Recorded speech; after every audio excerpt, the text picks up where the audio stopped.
Hello and welcome back. In the last lesson we got our lighting set up, and now it's time to render out our scene using Blender's Cycles engine. We're going to take everything that we've done so far, the barrel from the last session, the lighting and the materials, and bring it all together to see our scene come to life.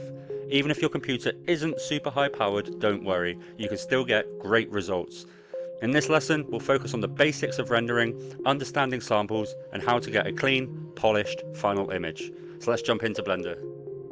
So we're going to look at two options in the properties panel, the render properties and the output properties. We'll start with the output properties.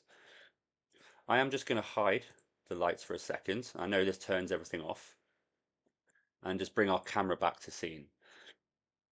Now, if you look at the size of our camera here, this is the resolution. This is going to be the size of the picture that we render out. And if I turn these back on and then zoom out, you can see just here, this is the size of the render that we are going to be offered once we've rendered this out.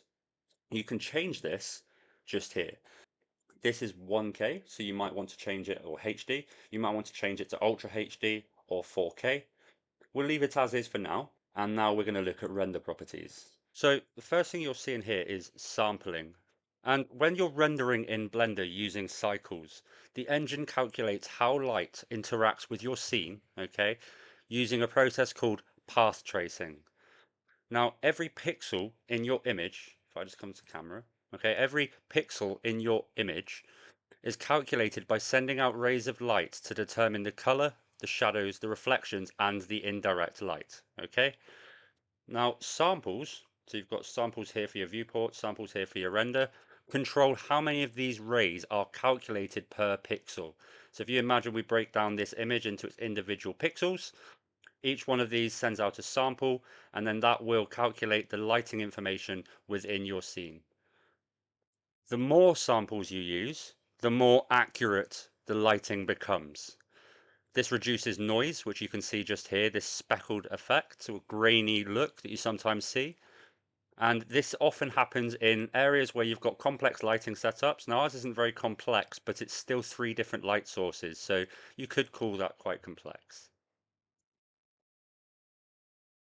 Now, if you have lower samples in either your viewport or your final render output, the render will be faster, but it'll be noisy and blotchy because there aren't enough rays to accurately calculate all of the light interactions, okay? If you have a higher sample count, the render will be much cleaner and smoother with accurate lighting, shadows, and reflections, but it may take longer because Cycles is doing more calculations for each individual pixel, okay? And we can see that. I've currently got my viewport max samples to 32, which is nice and low. If I move around, you'll see in the top left corner, whenever I move around, it quickly just works out the samples, and 32, it's done in no time at all. If I turn this up to say 4K, 4096, you'll see it's still quite fast, so I've got a fairly decent GPU, sorry. And you'll see with it, once it's done, I haven't got denoise on. It's still a little bit noisy, but it's a lot cleaner than when we had it at 32, which is a lot faster, but you can see it sort of stops there and it's a lot grainier. So that's what you've got to try and work out with regards to samples. So in short, samples are the number of rays Cycles shoots per pixel to calculate light, color, and shadows. More samples equals cleaner, more realistic results. Fewer samples is faster renders with more noise. So that's the samples. Okay, we've gone over that. We'll leave our viewport at 32 at just a minute because we don't need it to be higher from that. This is just what it could look like once it's done. I'm going to go back to material preview mode just to make working a little bit smoother. Now, as I said, for viewport, keep it nice and low. That means that we can move around, maneuver and set up our lights, but still get an accurate-ish reading. Now, depending on what you want your output to be, so I've got mine set to just a regular HD 1K picture at the minute. And you can see if I press 0 on my numpad, this is the resolution of the picture. That's fine for me. I'll come back to render. And then what we want to do is just set our samples up for our render of how many we think is going to be an accurate amount. And 4K is quite a lot, so I might put this down just to say that 2000. That's absolutely fine. If you've got a lower end computer, you can go down. So you can just work with this, see what works best for you. So you can go 500, 1,000, 1,500. I'm going to go for 2,000. And then we've got our lighting set up because we covered that in the last lesson. So now we're going to want to render this out. So once you've set up your samples, we should be good to go. I will just show you this thing down here. In performance, if it's not open, just come down to performance. Now you've got this tile size. Now I'm only running a 16 gig RAM. Okay, I don't have much RAM on my laptop. I need to upgrade, but at the minute I don't have enough. So what this can do, I think it comes as standard. You can see out of the box with every single Blender scene that you start up, your tile size will be 2048. So I'll leave it at that for now, just to show you what this does. So we've set up our scene, we've got our lights, and we've set up our samples. So you can come up to render, or you can hit F12, and we can render that image. Now, if you notice, the entire screen is being rendered at once, okay? So that means that it's trying to compute absolutely everything here, and you can see it's taking a little bit of a while, but on my computer it's not too slow. We'll see how long that takes. That took 13.46 seconds to do that entire image. Now, the reason I showed you this tiling, this size, 2K, okay, it's basically creating a 2K square just here. So if we go, if I just shove this over here into output, that's our resolution, okay? If this was the same as the tiling size, which it's smaller than at the minute, but if it was the same size, it would look the same. It would render it all out in one go. But if we lower this, so if you've got quite little RAM, you haven't got much RAM, and you find yourself running into an issue where it doesn't render out fully, your renders aren't finishing, come down here and just lower this number. We can go as low as you want. I'll go for 512 at the minute. And if I hit F12 again, just to render, you can now see it's just rendering out a 512 by 512 resolution square or tile each time. Same amount of samples that we've set up, so 2000 in that 512 square, but it's just roughly the same time. But that can really help if you're having problems with your RAM sort of running out of memory. Okay, so if you find you're running out of memory, come down to performance, come down to memory, and lower this just here. Let's have a look at this, shall we? So that's a 2000 samples. Denoise is on, and you can see that looks okay. It took us 13 seconds. And this is where you're going to need to go and have a play. Everyone's computer will be a slight bit different depending on age, depending on how long you've been using it, depending on what performance stuff you've got in it. So this is going to be a trial and error game where you're going to have to go away and figure out what the best amount of samples are for you to render out an image.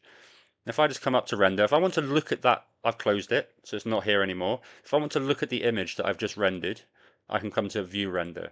Okay, I'm in slot 7 now, so let's just make that one. Let's render out another image, so F12. So 13.94 seconds, okay, at 2000 samples at this resolution. Now, if I change this, let's make it, say, 4K, so 4096, okay, what is it, 2160 by 20, that's 4K, and you can see nothing's changed, our camera angle is still the same, but we've got a higher resolution image, and I'll keep it at 2000, and we can just see how the resolution affects our render time. So let's hit F12, and you can see those squares are a little bit smaller now, just because the resolution of this image is a lot bigger.